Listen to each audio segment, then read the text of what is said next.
Hi friends, welcome back to my channel Durga Vishwa ಬ್ಲಾಗ್ಗೆ ನಿಮ್ಮೆಲ್ಲರಿಗೂ ಸ್ವಾಗತ. ಇದು ಬಂದು ಭಾನುವಾರದ ನನ್ನ ಡೈಲಿ ರೊಟೀನ್ ಆಗಿರುತ್ತೆ. ಬೆಳಗಿನ ತಿಂಡಿಗೆ ಇಡ್ಲಿ ಮತ್ತೆ ಚಟ್ನಿ ಮಾಡ್ಕೊಂಡಿದ್ದೆ. ಹಾಗೆ ಒಂದು ಫಂಕ್ಷನ್ ಕೂಡ ಹೋಗ್ಬೇಕು. ಭಾನುವಾರ ಆಗಿರೋದ್ರಿಂದ ತೋಟದ ಹತ್ರ ಕೂಡ ಹೋಗ್ಬೇಕು. ಇವತ್ತಿನ ನನ್ನ ದಿನಚರಿ ಹೇಗಿತ್ತು ಅಂತ ಕಮೆಂಟ್ ಮಾಡಿ ತಿಳಿಸಿ. ಹಾಗೆ ಸಾಂಬಾರು ಕೂಡ ಮಾಡ್ಕೊಂಡಿದ್ದೆ. ಆ, ತಿಂಡಿ ಎಲ್ಲ ಮಾಡ್ಕೊಂಡು ಮನೆ ಕೆಲಸ ಎಲ್ಲ ಮುಗಿಸ್ಕೊಂಡು ಮಧ್ಯಾಹ್ನ 1 ಗಂಟೆ ಟೈಮ್ಗೆ ರೆಡಿ ಆಗಿದ್ದೀನಿ. ಸ್ಯಾರಿ ಹಾಕೊಂಡು ಸಿಂಪಲ್ ಆಗಿ ರೆಡಿ ಆಗಿದ್ದೀನಿ. ಕೆಳಗಡೆ ಮನೆದು ಫಂಕ್ಷನ್ ಇದೆ, ಹೊಸ್ಗೆ ಫಂಕ್ಷನ್ ಇದೆ. ಅದರಿಂದ ಹೊಸ್ಗೆ ಫಂಕ್ಷನ್ ಹೋಗ್ಬೇಕು ಅಂದ್ಬಿಟ್ಟು ರೆಡಿ ಆಗಿದ್ದೀನಿ. ಮಕ್ಕಳನ್ನು ಕೂಡ ರೆಡಿ ಮಾಡಿದ್ದೀನಿ. ನಾವಿರೋದು 3ನೇ ಫ್ಲೋರ್ ಅಲ್ಲಿ, ಕೆಳಗಡೆ ಫಸ್ಟ್ ಫ್ಲೋರ್ ಅಲ್ಲಿ ನಮ್ಮ ಪಕ್ಕದ ಮನೆಯವ್ರದ್ದು ಹೊಸ್ಗೆ ಕಾರ್ಯಕ್ರಮ ಇದೆಯಲ್ಲ, ಅಲ್ಲಿ ಹೋಗಿ ಊಟ ಮಾಡ್ಕೊಂಡು ಬರೋಣ ಅನ್ಕೊಂಡು ರೆಡಿ ಆಗಿದ್ವಿ. ಎಲ್ರು ಹೋಗ್ತಾ ಇದೀವಿ, ನಮ್ಮ ಮನೆಯವರು ನಾವು ಎಲ್ಲ ಮಕ್ಕಳೆಲ್ಲ ಮನೇಲಿ ಇದ್ದಾರಲ್ಲ ಇವತ್ತು, ಅದಕ್ಕೋಸ್ಕರ ಎಲ್ರು ಕೂಡ ಹೋಗ್ತಾ ಇದ್ವಿ. 1:30-2 ಗಂಟೆ ಟೈಮ್ಗೆ ರೆಡಿಯಾಗಿ ಬಂದ್ವಿ. ನಾವ್ ಹೇಳಿದಂತ ಹೊಸ್ಗೆ ಫಂಕ್ಷನ್ ಇದೇನೆ.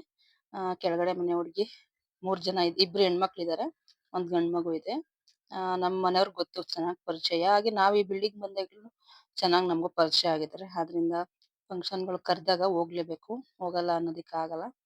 ಹಾಗೆ ಹೋಗಿ ಅಲ್ಲೂ ಕೂಡ ನಾನ್ ವೆಜ್ ಊಟ, ಮಟನ್ ಸಾಂಬಾರು, ಬೋಟಿ ಗೊಜ್ಜು, ಚಿಕನ್, ಹಾಗೆ ಚಿಕನ್ ಫ್ರೈ ಎಲ್ಲ ಮಾಡಿದ್ರು. ತುಂಬಾನೇ ಚೆನ್ನಾಗಿತ್ತು ಊಟ ಎಲ್ಲ ಮುಗಿಸ್ಕೊಂಡ್ ಬಂದ. ತುಂಬಾ ಜನ ಇದ್ರು ಫಂಕ್ಷನ್ ಅಲ್ಲಿ, ಆದ್ರಿಂದ ಊಟದ್ದೆಲ್ಲ ನಾನು ವಿಡಿಯೋ ಮಾಡಕ್ ಹೋಗಿಲ್ಲ. ಸ್ವಲ್ಪ ಅಷ್ಟೇ ಫಂಕ್ಷನ್ ವಿಡಿಯೋ ಮಾಡ್ಕೊಂಡು ಒಂದ್ ಫೋಟೋ ತಕ್ಕೊಂಡು ಹಾಗೆ ಮುಯ್ ಕೂಡ ಕೊಟ್ಟು ಬಂದ್ವಿ. ನೆಕ್ಸ್ಟ್ ಬಂದು ನಾವು ತೋಟದ ಹತ್ರ ಹೋಗೋಣ. ಇವತ್ತು ಭಾನುವಾರ ಇದೆ ಅಲ್ಲ, ತುಂಬಾ ಬಿಸಿಲಿದೆ ಈಗಂತೂ, ನೀವು ನೋಡ್ಬೋದು. ಹಾಗೆ ಬೋರ್ವೆಲ್ಗಳಲ್ಲಿ ನೀರ್ ಕೂಡ ಸಣ್ಣ ಆಗ್ಬಿಡುತ್ತೆ ಈ ಟೈಮಲ್ಲಿ. ಆದ್ರಿಂದ ಬಾಳೆ ಗಿಡಕ್ಕೆ ಸೊಪ್ಪಿಗೆಲ್ಲಾನು ನೀರ್ ಬಿಟ್ಬಿಟ್ಟು ಬರೋಣ ಇವತ್ತು ಅನ್ಕೊಂಡು ನಮ್ಮ ಮನೆಯವರು ನಾವು ಬಂದ್ವಿ.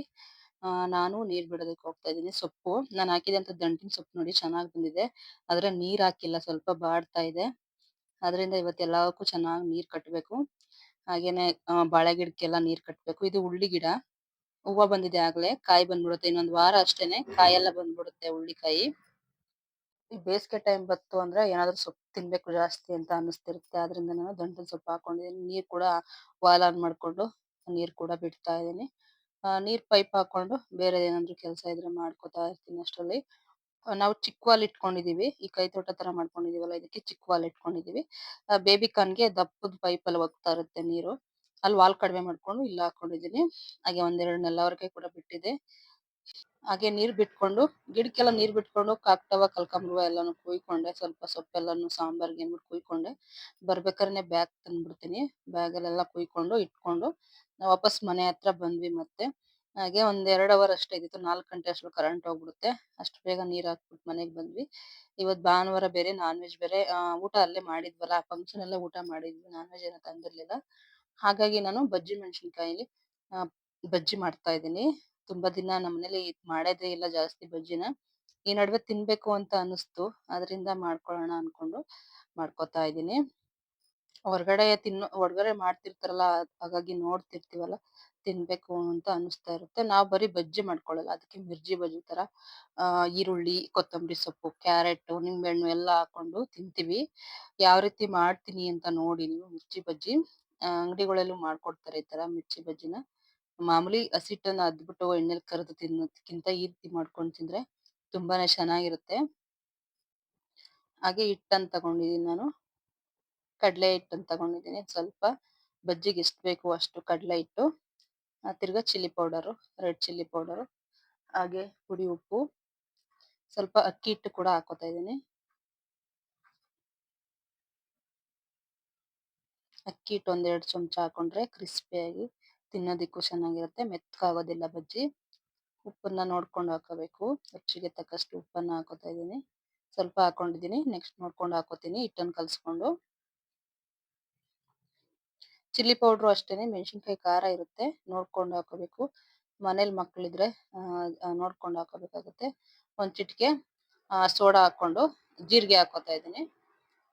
ಜೀರಿಗೆ ಹಾಕಿದ್ರೆ ಒಳ್ಳೆ ಟೇಸ್ಟ್ ಬರುತ್ತೆ. ಕೆಲವರು ಸೋಂಪು ಕೂಡ ಹಾಕೋತಾರೆ, ನಾನು ಸೋಂಪು ಹಾಕೊಂಡಿಲ್ಲ, ಜೀರಿಗೆ ಹಾಕೊಂಡಿದ್ದೀನಿ. ಎಷ್ಟನ್ನು ಹಾಕೊಂಡು ಚೆನ್ನಾಗಿ ಕೈಯಲ್ಲೇ ಮಿಕ್ಸ್ ಮಾಡ್ಕೊತಾ ಇದ್ದೀನಿ. ಜಾಸ್ತಿ ತೆಳ್ಳಗೂ ಅಲ್ಲ, ಗಟ್ಟಿಗೂ ಅಲ್ಲ, ಒಂದು ಕನ್ಸಿಸ್ಟೆನ್ಸಿ ಚೆನ್ನಾಗಿರ್ಬೇಕು. ಅಂದ್ರೆ ಅಂದ್ರೆ ಮೆಣಸಿನ್ಕಾಯಿಗೆ ಬಜ್ಜಿ ಮೆಣಸಿನ್ಕಾಯಿ ಇರ್ತಲ್ಲ, ಅದಕ್ಕೆ ಚೆನ್ನಾಗಿ ಹೊಂದ್ಕೊಬೇಕು ಹಿಟ್ಟು, ಆ ರೀತಿ ಕಲ್ಸ್ಕೊಬೇಕು. ಆದಷ್ಟು ತೆಳ್ಳಗ್ ಕಲ್ಸ್ಕೊಂಡ್ರು ಅಷ್ಟು ಚೆನ್ನಾಗಿರಲ್ಲ, ಸ್ವಲ್ಪ ಸ್ವಲ್ಪ ಗಟ್ಟಿಗೆ ಕಲ್ಸ್ಕೊಬೇಕಾಗುತ್ತೆ. ಬೇಗ ಬೇಗ ಮಾಡ್ತಾ ಇದ್ದೀನಿ. ಈ ರೀತಿ ಏನಾದ್ರು ಕರಿಯೋ ತಿಂಡಿ ಆಗಿರ್ಬೋದು, ವಡೆ ಬೋಂಡ ಈ ತರ ಮಾಡ್ತಿದ್ದಾಗ ಮಕ್ಳು ಬೇಗ ಬೇಗ ಮಾಡಮ್ಮ ಅಂತ ಹೇಳ್ತಾರೆ. ಮನೇಲಿದ್ರಂತೂ ಅವ್ರಿಗೇನಾದ್ರು ಮಾಡ್ಕೊಡ್ತಾ ಇರ್ಬೇಕು. ಪಾನಿಪುರಿ ಹಾಗೆ ಆಚೆ ಕಡೆಯಿಂದ ಪಾನಿಪುರಿ ಪ್ಯಾಕೆಟೇ ಸಿಗುತ್ತೆ. ಅದ್ರನ್ನ ತಂದು ಕೂಡ ಮಾಡ್ಕೋಬಹುದು. ಈಗ ಎಲ್ಲಾನು ಕಲಸಿ ಇಟ್ಕೊಂಡಿದೀನಿ ಒಂದ್ ಸ್ವಲ್ಪ ಹೊತ್ತು. ಈಗ ಬಾಣಲಿ ಇಟ್ಕೊಂಡು ಎಣ್ಣೆ ಹಾಕೋತಾ ಇದೀನಿ. ಮೆಣಸಿನಕಾಯಿ ಮುಳುಗೋ ರೀತಿ ಎಣ್ಣೆನ ಹಾಕೋಬೇಕಾಗುತ್ತೆ. ಸ್ವಲ್ಪ ಜಾಸ್ತಿನೇ ಹಾಕೋಬೇಕಾಗುತ್ತೆ. ಈ ಮೆಣಸಿನಕಾಯಿ ಸ್ವಲ್ಪ ಎಣ್ಣೆನ ಎಳ್ಕೊಳ್ಳುತ್ತೆ. ಆದ್ರಿಂದ ಆಯಿಲ್ ಅನ್ನ ಹಾಕೋತಾ ಇದೀನಿ. ಎಣ್ಣೆನ ಕಾಯೋದಕ್ಕೆ ಇಟ್ಟು ನಾನು ಅಷ್ಟರಲ್ಲಿ ಕ್ಯಾರೆಟು ಹಾಗೆ ಮೆಣಸಿನಕಾಯಿ, ಕೊತ್ತಂಬರಿ ಸೊಪ್ಪೆಲ್ಲಾನು ಹಚ್ಕೊಂಡೆ. ಈಗ ನೋಡಿ ಬಜ್ಜಿ ಮೆಣಸಿನಕಾಯಿನ ಅದ್ದಿ ಹಾಕೋತಾ ಇದೀನಿ. ಕಡಲೆ ಹಿಟ್ಟಿನಲ್ಲಿ ಅದ್ದಿ ಒಂದೊಂದನ್ನೇ ಹಾಕೋತಾ ಇದೀನಿ. ಹಾಕೋಬೇಕಾದ್ರೆ ಸ್ವಲ್ಪ ನಿಧಾನಕ್ಕೆ ಹಾಕೊಬೇಕು. ಯಾಕಂದ್ರೆ ಕೈಗೆ ಎಣ್ಣೆ ಹಾರ್ಬಿಟ್ರೆ ಕಷ್ಟ. ಚಳಿಗಾಲದಲ್ಲಂತೂ ಬೇಗ ಎಣ್ಣೆ ಹಾರ್ಬಿಟ್ರೆ ವಾಸಿ ಆಗೋದೇ ಇಲ್ಲ. ತುಂಬಾ ಉರಿಯುತ್ತೆ ಅದರಿಂದ. ಎಣ್ಣೆಗಳಲ್ಲಿ ಕರಿಬೇಕಾದ್ರೆ ಸ್ವಲ್ಪ ನಿಧಾನಕ್ಕೆ ಕರಿಬೇಕು. ಒಂದೊಂದ್ಸಾರಿ ಅಂತೂ ಆರ್ಬಿಡುತ್ತೆ. ಬಾಣ್ಲಿಲಿ ಏನಾದ್ರು ಬೇಯ್ತಾ ಇದ್ರೆ, ಈ ಮೊಟ್ಟೆ ಬೋಂಡ ಏನಾದ್ರು ಹಾಕ್ತಿದ್ರೆ ಏನಾಗುತ್ತೆ, ಆರ್ಬಿಡುತ್ತೆ. ಒಂದೊಂದ್ಸರಿ ಮುಖಕ್ಕೆಲ್ಲ ಆರ್ಬಿಡುತ್ತೆ. ನಾನು ಒಂದ್ಸರಿ ಆರ್ಸ್ಕೊಂಡಿದೀನಿ. ಅದರಿಂದ ಸ್ವಲ್ಪ ಸಿಮ್ಮಲ್ಲೇ ಇಕ್ಕೊಬೇಕು ಗ್ಯಾಸನ್ನ. ಜಾಸ್ತಿ ಹೈ ಫ್ಲೇಮಲ್ಲಿ ಇಕ್ಕೊಬಿಟ್ರೆ ಅಂದ್ರೆ ಸಿಡಿದ್ಬಿಡುತ್ತೆ ಎಣ್ಣೆ. ಬಜ್ಜಿ ಮೆಣಸಿನಕಾಯಿ ಇರುತ್ತಲ್ಲ, ಮೆಣಸಿನಕಾಯಿ ಸಿಡಿದಾಗ ಮೈಗೆಲ್ಲ ಆರುತ್ತೆ. ನೋಡಿ ಈಗ ಚೆನ್ನಾಗಿ ಬೇಯಿಸ್ಕೊಂಡಿದೀನಿ.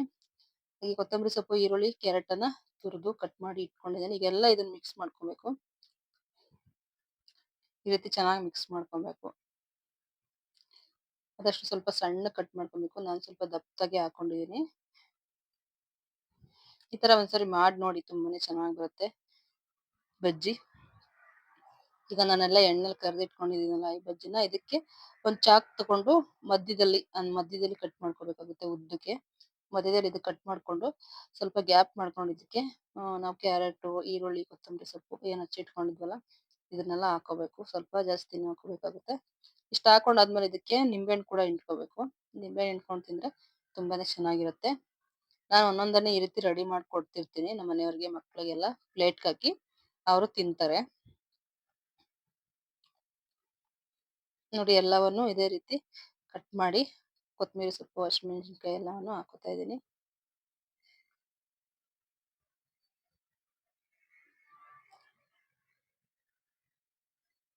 ನಿಂಬೆಹಣ್ಣು ಸ್ವಲ್ಪ ಜಾಸ್ತಿ ಹಾಕೊಂಡ್ರು ಟೇಸ್ಟ್ ತುಂಬಾನೇ ಚೆನ್ನಾಗಿರುತ್ತೆ.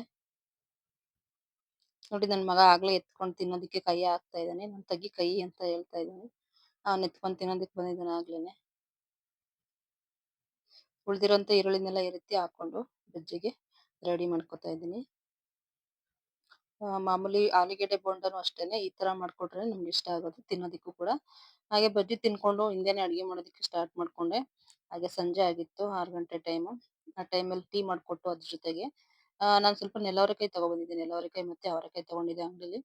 ಅಂದ್ರೆ ಹೋದ್ ಸರಿ ಆದ್ರೆ ನಮ್ ಗಿಡದಲ್ಲೇ ಅವರೆಕಾಯಿ, ನೆಲವರೆಕಾಯಿ ಎಲ್ಲ ಸಿಗ್ತಾ ಇತ್ತು. ಈ ಸಾರಿ ಅವರೆಕಾಯಿ ಸಿಗ್ತಿದೆ, ಆದ್ರೆ ನೆಲವರೆಕಾಯಿ ಗಿಡನೇ ಇಲ್ಲ. ಯಾಕಂದ್ರೆ ಆ ಗಿಡನೇ ಹಾಕಿಲ್ಲ ಈ ಸಾರಿ. ಅದರಿಂದ ಅಂಗಡಿಯಿಂದ ತಂದು ಒಂದ್ಸರಿ ಆದ್ರೂ ಮಾಡ್ಕೊಂಡು ತಿನ್ನೋಣ ಅಂತ ಅಂದ್ಬಿಟ್ಟು ಹುಚ್ಚಳ ಪುಡಿ ಹಾಕಿ ಮಾಡ್ಕೊತಾ ಇದೀನಿ.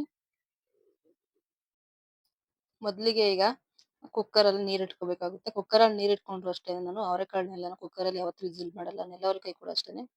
ಅಂದ್ರೆ ಜಾಸ್ತಿ ಬೆಂದೋಗ್ಬಿಡುತ್ತೆ. ಅದರಿಂದ ನಮ್ಗೆ ಎಷ್ಟು ಬೇಕು ಅಷ್ಟು ಬೇಯಿಸ್ಕೊಬೇಕು. ಎಲ್ಲವನ್ನು ತೊಳೆದು ಹಾಕೋತಾ ಇದೀನಿ ನಾನು. ನೆಲವರೆಕಾಯಿ ಹಾಗೇನೆ ಹಸಿ ಅವರೆಕಾಳು ಎಲ್ಲವನ್ನು ತೊಳೆದು ಹಾಕೋತಾ ಇದೀನಿ. ಇದಕ್ಕೆ ರುಚಿಗೆ ತಕ್ಕಷ್ಟು ಉಪ್ಪು ಹಾಕೊಂಡು ಬೇಯಿಸ್ಕೊಬೇಕಾಗುತ್ತೆ. ಒಂದ್ ಮುಚ್ಚಳ ಮುಚ್ಚಿ. ಕುಕ್ಕರಲ್ಲಿ ಯಾವತ್ತೂ ಅವರೆಕಾಳು ಜಾಸ್ತಿ ಬೇಯಿಸ್ಕೊಂಬೇಡಿ. ಅಂದ್ರೆ ಅಷ್ಟು ಟೇಸ್ಟ್ ಬರಲ್ಲ ಸಾಂಬಾರು. ಹಾಗೆ ಜಾಸ್ತಿ ಬೆಂದೋಗ್ಬಿಟ್ರುನು ಅಷ್ಟು ಚೆನ್ನಾಗಿರೋದಿಲ್ಲ. ಆದ್ರಿಂದ ನೋಡಿ ಈಗ ಉಪ್ಪು ಹಾಕೊಂಡು ಒಂದು ಮುಚ್ಚಳವನ್ನು ಮುಚ್ಬಿಟ್ಟು ಬೇಯಿಸ್ಕೊತೀನಿ. ಒಂದ್ 10 ನಿಮಿಷ, ಕಾಲ್ ಗಂಟೆ ಸಾಕು, ಬೆಂದೋಗ್ಬಿಡುತ್ತೆ.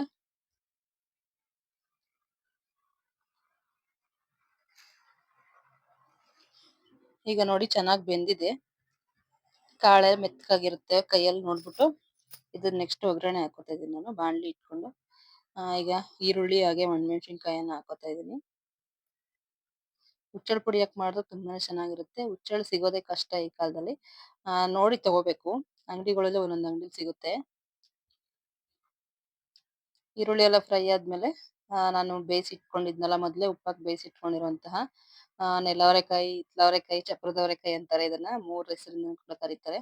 ಅದು ಸ್ವಲ್ಪ ಕಾಯಿ ತುರಿ, ಹಾಗೆ ಹುಚ್ಚಳ ಪುಡಿ ಮೊದ್ಲೇ ಮಾಡ್ಕೊಂಡಿದೀನಿ. ಹುಚ್ಚಳು ಹುರ್ಕೊಂಡು ಅದಕ್ಕೊಂದ್ ಮೆಣಸಿನಕಾಯಿ, ಉಪ್ಪು, ಹುಣಸೆ ಹಣ್ಣು, ಎರಡ್ ಇಲ್ಕ್ ಬೆಳ್ಳುಳ್ಳಿ ಎಲ್ಲವನ್ನು ಹಾಕೊಂಡು ಪುಡಿ ಮಾಡಿ ಇಟ್ಕೊಂಡಿರ್ತೀನಿ. ತುಂಬಾನೇ ಚೆನ್ನಾಗಿರುತ್ತೆ. ನಾನೆಲ್ಲ ಒಂದೇ ಸರಿ ಹಾಕ್ಬಿಟ್ಟು ಮಿಕ್ಸ್ ಮಾಡ್ಕೊತೀನಿ.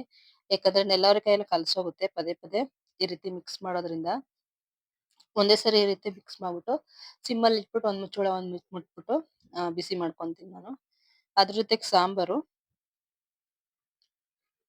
ಪಾತ್ರೆ ಇಟ್ಕೊಂಡಿದೀನಿ ಸಾಂಬಾರ್ ಮಾಡೋದಕ್ಕೆ. ಈಗ ಸ್ವಲ್ಪ ಎಣ್ಣೆನ ಹಾಕೊಂಡು ಎಣ್ಣೆ ಕಾಯ್ದ ನಂತರ ಇದಕ್ಕೂ ಅಷ್ಟೇನೆ ಈರುಳ್ಳಿ, ಬೆಳ್ಳುಳ್ಳಿ ಹಾಗೆ ಕರಿಬೇವಿನ ಸೊಪ್ಪು, ಸಾಸಿವೆ ಇಷ್ಟನ್ನು ಒಗ್ಗರಣೆಗೆ ಹಾಕೋಬೇಕಾಗುತ್ತೆ. ನೆಕ್ಸ್ಟ್ ತೆಂಗಿನಕಾಯಿ ಮತ್ತೆ ಒಂಚೂರು ಟೊಮೊಟೊ ಒಂದ್ 2-3 ಸ್ವಲ್ಪ ಒಂದ್ 2 ಚಮಚ ಆಗುವಷ್ಟು ತೆಂಗಿನಕಾಯಿನ ರುಬ್ಕೋತೀವಿ. ನಾವ್ ಯಾವ್ದೇ ಸಾಂಬಾರ್ ಮಾಡ್ಬೇಕಾದ್ರೂನು ರುಬ್ಬಿನೇ ಮಾಡೋದು. ಆದ್ರಿಂದ ನಮ್ಗೆ ಅಭ್ಯಾಸ ಆಗ್ಬಿಟ್ಟಿದೆ. ಕೆಲವ್ರು ಹಾಗೆ ಕೂಡ ಮಾಡ್ಕೋಬಹುದು.